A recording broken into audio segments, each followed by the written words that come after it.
Well, Jim McGarvey is chairman of Backcountry Horsemen of America and an old friend of ours now. We've been enjoying a relationship with Backcountry Horsemen of America for just over a year now, Jim. It's been a pretty quick year.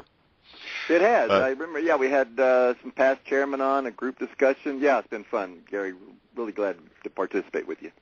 Well, love having you on. Always interesting and great information. And so I wanted to say welcome to the show because this is the start of a new time for Backcountry Horsemen, and we're just happy to have you. And Tina May, you want to say hi? Hi, Jim. Glad to have you. Thank you, Tina May. Good to be here.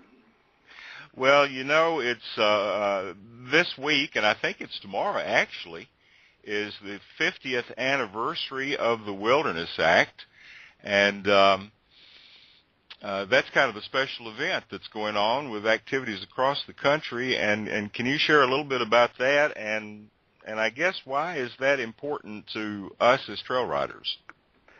Well, we've had. I think it's important to us as Americans, whether we ever go into the wilderness.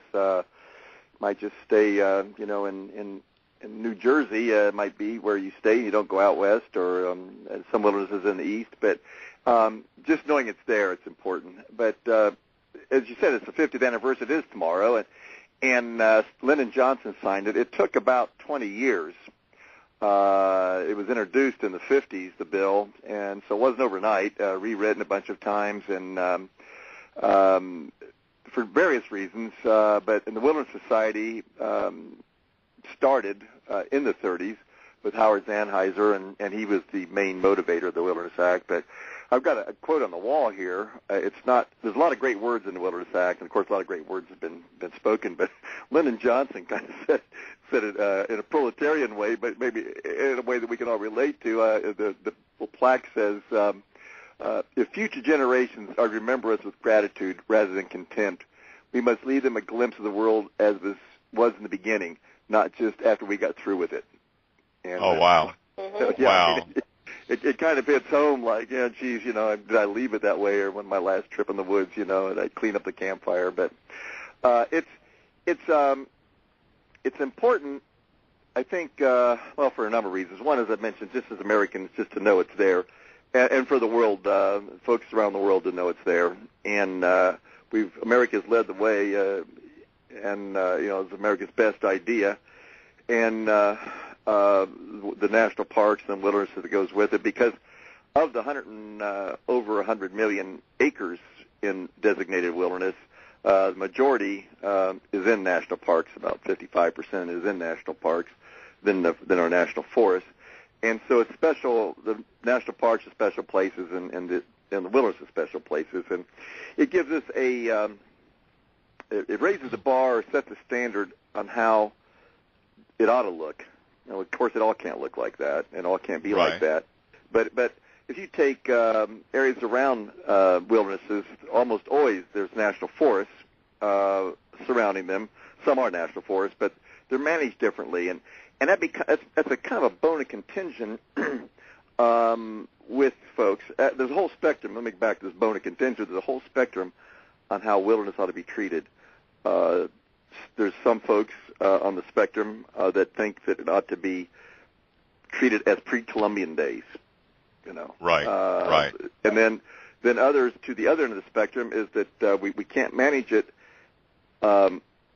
without using mechanical tools, and that's like chainsaws. Right. You can't use mechanical tools. You can use a crosscut saw. You can pack in camping equipment, but no really modern instruments. There's some exceptions. There's a landing strip in the Bob Marshall Wilderness because it was grandfathered in, so there's exceptions. But generally, you can't use tools enough. Where that becomes a problem on trails is that you can be in a national forest where you're allowed to use chainsaws, and when you get to the sign that says this is the wilderness, you're under a new set of rules, and it can be in bad condition, very bad condition. It's just tough to do it with a crosscut saws. Now, I know I've argued with some of my friends that you can do just as well with a crosscut saw, but it takes twice as many people. Right. So and you can't do. I mean, I'm crosscut saw certified. It wears you down faster than a chainsaw, and but that's the way it's done. And within our own organization, you go to Montana, and they're almost completely all the members are believers in no tools in the wilderness. Keep it the way it was done with the historic tools. And our other states are saying, we don't need any more wilderness because this. So we've got our own bit of a spectrum within us, and I think all organizations do that deal with it. But it's important. It's where you're the peace and quiet and living in a different world when you go there, and it needs to be there. And we've got some in Georgia. Smoky Mountain National Park is managed as a wilderness. But in the case of there, which is a good, interesting example, they allow chainsaws for the 2 weeks in the spring. And there's a lot of trails there to do for the 2 weeks in the spring, but at least it is something that can be tackled that way. So it's and then I'll just sum up that the whole year, not just tomorrow or in the following weeks in the fall, but the whole year there's been Wilderness Society or Wilderness Act celebrations, and right here in Dahlonega, Georgia, our national forest this Saturday is putting on a Wilderness Day on the town square, which is the old gold mining town here in Georgia, and for speakers and that, so every public lands organizations are having their events throughout the year, and the big one coming up in Washington is the Wilderness Week conference, October 15th to 19th. All right. Well, and there was something that you mentioned earlier, Jim, and again, you and I are back here in the eastern part of the country. Tina May is back in the eastern part of the country. We've got listeners that are all across the United States, and there is a difference in who manages what public lands. It is. Who is the largest manager of our public lands? The Bureau of Land Management, which there's not a whole lot here. There's a few in the eastern, but they're just small, exceptional spots. They're taking off the top of my head. They're about 245 million acres. Forest Service has about 190 million, and the Park Service something less than that, and it all adds up to something over 500 million acres. But it's a Bureau of Land Management. But so there's large swaths of the West that I think Nevada is 78% not owned by people, personal property, and that has the pros and cons too. Of course, of each state. But so the East. The big swath of public lands starts a bit north Alabama, runs through North Georgia, and then starts catching southeastern Tennessee, then all the way on up through Virginia. So that's there's about 3.5 million acres in national forests among the several states down here, and there's even a bit in Mississippi, and some really beautiful land, rugged land, and some wilderness areas too. Georgia has the largest wilderness east of Mississippi, the Cahutta Wilderness, which is something over 50,000 acres. And then if you step across the state line, and it's a trail up there, it's the Big Frog Wilderness in Tennessee. And but it's the various agencies, that, for instance, the Bureau of Land Management, while they're the biggest landowner, only owns 2% of the wilderness land. And oh, wow. Yeah, so it's there's probably a lot of places that could be wilderness considered wilderness Bureau of Land Management, but it just doesn't get that attention designation. So. Right. Well, one of the questions that we want to talk about tonight, and I hope we have callers that will actually call in and express their opinions on this, but this is a question that you and I have talked about once before. Yeah. And that question is being able to ride on America's public lands a right, or is it a privilege? And who was it that, I think you told me one of the former founders of Backcountry Horsemen posed that. Well, I posed it to him because it happened to me when I was in 2006 and 7. The local chapter president here in North Georgia, and they were going to restrict. Actually, constrict is even a better word. Right. Horses just to trails. And I had asked the forest supervisor, now, you're saying that if I step off of the trail, my horse steps 1 foot off the trail, that it's a $1,000 fine. And he says, well, yeah, reading the regulation, it would be. So anyway, it was. Oh, wow. But he had his. That's the way it reads, and so the proposed regulation would have read. And so it became a discussion with the horse riders in Georgia. I asked everybody to send cards and letters and emails to Johnny Isaacson, our U.S. Senator, and just picking one person, and people got upset with me, kind of mean emails, but philosophical, but most of them, that, Jim, you're upsetting the Forest Service. They're going to be mad at us, and they're going to take away our privilege of riding horses because you made them mad. And so when Cindy, my wife, and I, went to Montana in April to their fabulous state meeting. Their original state is Montana, and we're really formed because of the Wilderness Act and its implications. And so I had there's 2 surviving founders of the 4, and that actually dreamed up the idea of Backcountry Horsemen in the Bob Marshall Wilderness, which was kind of considered the first wilderness with the Act.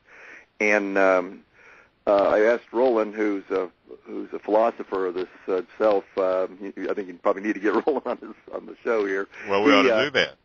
Yeah, he's quite a talker and got his opinions. And matter of fact, he wrote. Well, I brought up. We were sitting around having beer and pizza up near at one of the founders' houses, and he came over. They live a mile apart. They've been friends for a lifetime, and both in their late 70s, and their wives, they credit as much as themselves for Backcountry Horsemen being started. And we tossed it up, and we got to talking about it, and Roland, he chewed on it some, and we talked about it and went to see him 2 days later over at his house and a mile away, and he started talking about it again, and it became very important to him because it is a question. I think everyone agrees that the government owns it, but we own the government. At least we think we do. Supposed to, yeah. We're supposed to. We did at one time, and maybe we don't or don't. But they work for us.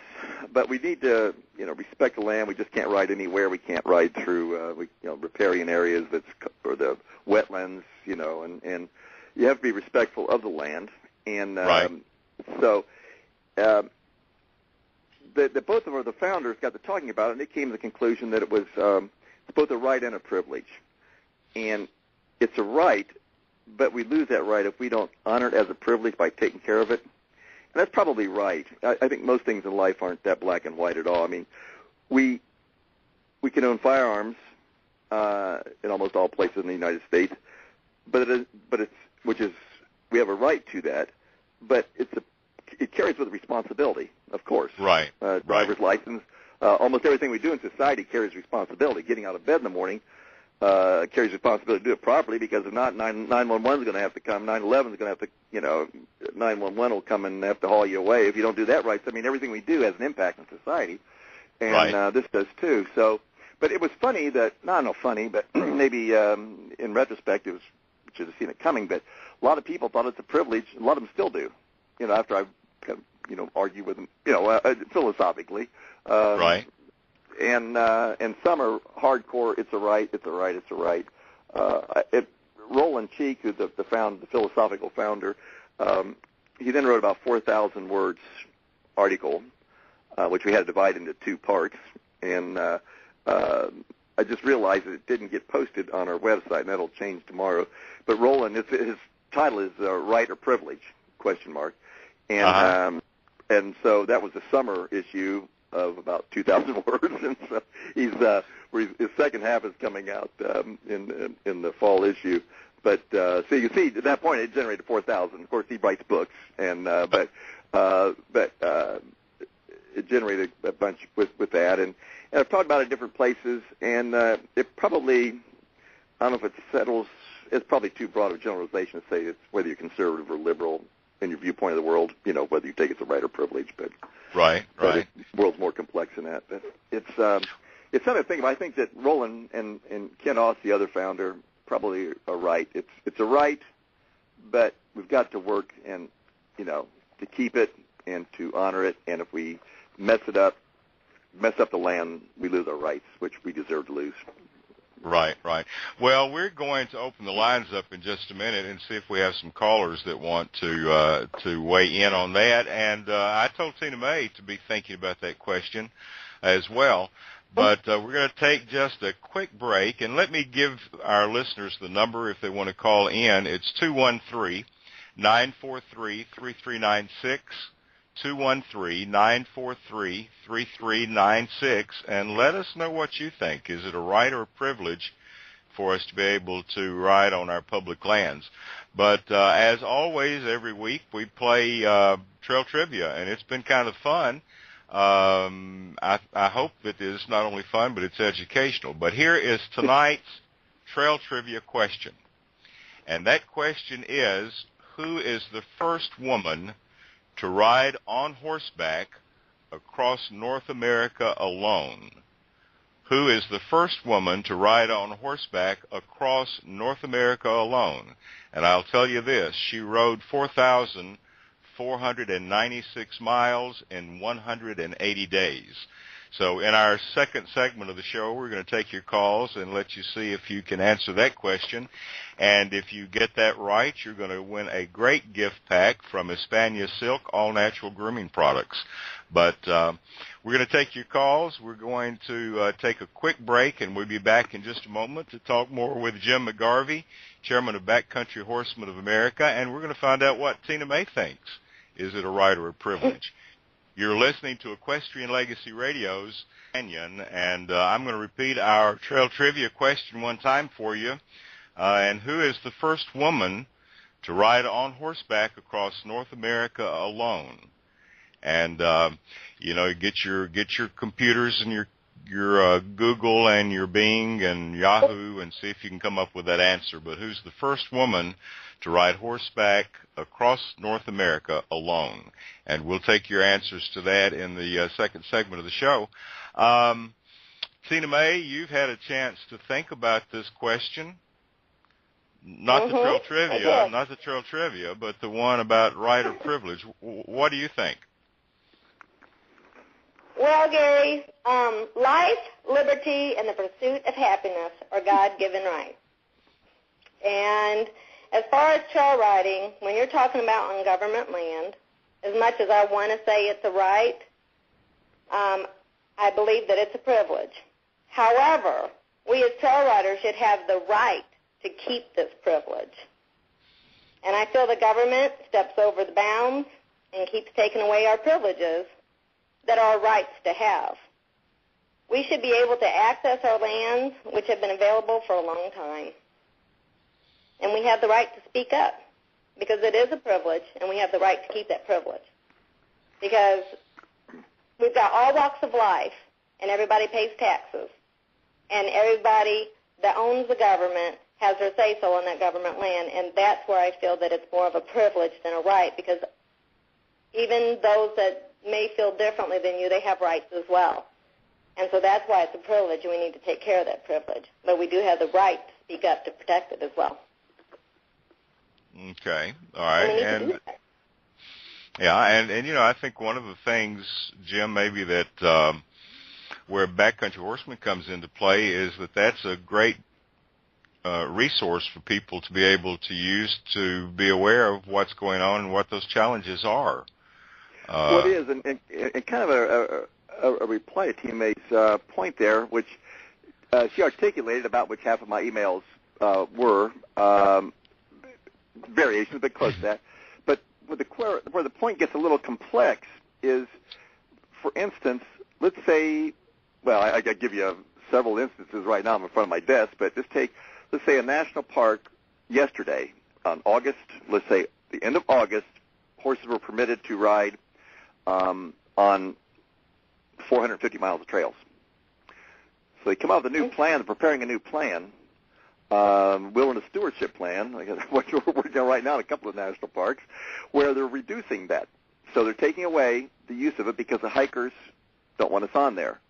And so it's happening all over the place. It's happening all over the place. So the question is, was it a right at the end of August that we could ride on it, or it's a privilege? I mean, they're taking it away. So is our right to say, we could ride on it before? Matter of fact, you tell the hikers there wouldn't even be any trails if it wasn't for the horses. So, right. So I think that so when we put out our argument, well-written papers and conversations about this with the land managers, the national parks and forests, we base on the historical use of horses, and that's a great phrase. And so the historic use of horses carries a lot of weight, and it's not the historic privilege of horses, it's the historic use of horses, which, does become a right. It's not a jurists might be able to explain it better, but divide that up, but that terminology. But it's a funny thing. I mean, if it was a right at the end of August, is it not a right on September 1st anymore to ride? We can only ride now 380 miles, and in 10 more years it's only going to be 210 miles. See, we're losing that privilege. We need to losing. speak We're up. not gaining it. Yeah. Right. Yeah, we need to speak up. Yeah. We've got a caller that's called in. Let's and let me check and see. That may be. Hold on just a minute. I believe it is. We've got somebody that's been holding for a while down in Georgia, and I don't know whether that's somebody that's just listening, but we've got 706-540. Who am I speaking with?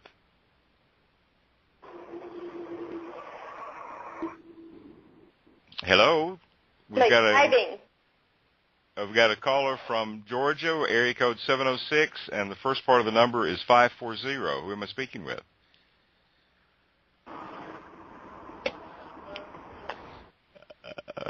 Okay. They were listening. I think they were just listening on that call.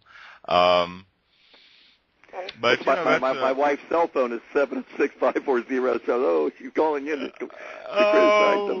Well, I think we just, if that was Cindy, I think we just scared her off. But I don't think it was. It didn't sound like her, but anyway, so fine. Okay, all right. But anyway, if you were calling in to listen to the show, that's all right, and you're welcome to do that. That's an interesting point that you make, Jim, is, at what point, if it was August 31st, why can we not ride on the trails September 1st? Mm-hmm. And those are issues that we have to deal with, but I think that's another part of where Backcountry Horsemen has done a good job of working with a lot of different organizations and trail users to try to come to some compromise on use of the trails. And I've got another caller here. Let's see who we have. This is someone calling from area 573-690. You're on Equestrian Legacy Radio, Saddle Up America, and who's calling? Yes, this is Lori Gilmore from hi, Missouri. Lori. Hi, Lori. Hi, Tina. Right. Have you got got a question for Jim, or a thought you'd like to share on that question? Both. My question is, I kind of agree with Tina whenever it comes to rights versus privilege.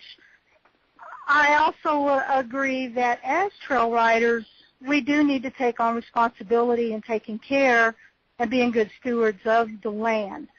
Mm-hmm. Mm-hmm. Right. I'm also a firm believer, and this comes back to my law enforcement background, is when you give privileges, you can't just take them away. That's where riots come from. And by just taking the privilege away like that, you're going to see the old American spirit, the historical part that you talked about, is going to come out. Horses have been a part of America as long as America has been America. From Columbus's second landing Horses is what has brought us from the East Coast to the West Coast. They are what farmed our land. They are what hauled our wagons. They are what worked our cattle. They are our history. And there seems to be an assault on horses, and listening to Mr. Garvey speak just kind of reinforces that, because he's talking about how, August 31st, here's one right, and then September 1st, we lose those rights, and now it's something else. How do we preserve that? How do we keep our rights? What is going on in this nation that is taking our rights away from us? And I guess that's my big question. And where is Backcountry Horsemen helping us to keep those rights? Okay, and Lori, thank you for calling in on that. We're going to let Jim answer that, and appreciate your input as well tonight. So Thanks so much. All right. Thanks. Okay, Jim. It's not my pay grade to talk about whether we're losing our rights across the country, but I will talk about what Backcountry Horsemen is doing. We do it in two big ways. One is we volunteered last year, and the year before, 370,000 hours. That's boots on the ground, hooves on the ground, out in the forest, and keeping trails open. And so that builds a lot of goodwill. And it reinforces, whether it's a right or a privilege, it reinforces the fact that we're doing our part to keep the trails open. The Park Service just got a call today, and then a couple days ago, last week, again, that the director of the National Park Service signed a memorandum of understanding and renewed it with the Backcountry Horsemen, acknowledging our work in all the forests and telling all the Park Service people to work with the Backcountry Horsemen because they're doing the right thing. It's not quite the legalese, that's what it meant. And we have those with the Bureau of Land Management and Forest Service, et cetera. So we're out there. So we do a lot of boots on the ground work. But what we also do, and probably at the national level where I spend time, Randy Rasmussen, who you spoke with, and Gary, we spend, and a lot of our other folks, spend an enormous amount of time on different issues across the country. We're working now with Sequoia Kings Canyon, Yosemite National Park, Bryce Canyon, a number of national forests. They're continually going through 10 to 12-year planning, new forest plan, forest management plan, national park management plan, wilderness stewardship plan. So by congressional dictate, they have to do this and present and has public input. To give our caller a good example is Sequoia Kings Canyon. What happened, what we did, in 2011, the High Sierra hikers went to the 9th Federal Court, which is San Francisco, and got the decision to stop the outfitters of the horses going into Sequoia Kings Canyon because they said the park hadn't done its wilderness stewardship plan properly to take that into account, the horses and all this. So with the Wilderness Society, ourselves, some other groups, our members out in the High Sierra chapter of the Backcountry Horsemen, and other groups, and within rapid time, we were able to get Barbara Boxer, Dianne Feinstein, Democrat and Republican folks, all jumped on the bandwagon, got a bill passed. The president signed it and overturned it, giving 3 years time for the national park, Sequoia Kings Canyon National Park, to do a new plan. And so we immediately jumped on because we have a big fear that these national parks, when one of the iconic ones makes a decision, then the rest of them, it's easier for the other ones to do. So, and I have a lot of examples like that. It's what we do. We're not a riding club. We ride horses, but we're not a riding club. We're a club that's dedicated to keeping the trails open, both by boots and hooves on the ground, and with ties and suit jackets, that type of work. So that's what we do. Well, and it's quite a challenge today with the economic pressures, the budgetary constraints that we're faced with in this country to be able to keep those trails open. And I know it's a fear that if something happens with one national land, it can happen to the rest of them. And we had a situation in Bryce Canyon not too long ago that was concerning to a lot of folks, and so we appreciate the fact that Backcountry Horsemen is involved in helping with those things. And this is kind of like a lot of our shows. We are running out of time. I knew that we could get into this and have a lot of conversation, and that's one reason why we're so happy, Jim, to have you back with us every month so that we can continue our conversation and keep people abreast of what's going on.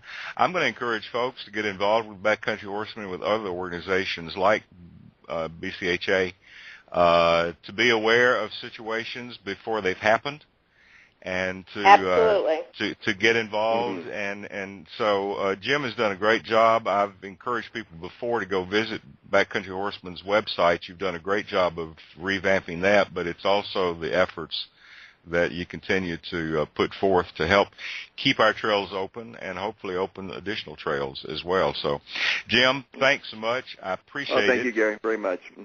And look forward to having you back next month. There's no telling what we might talk about. We may continue this kind of conversation.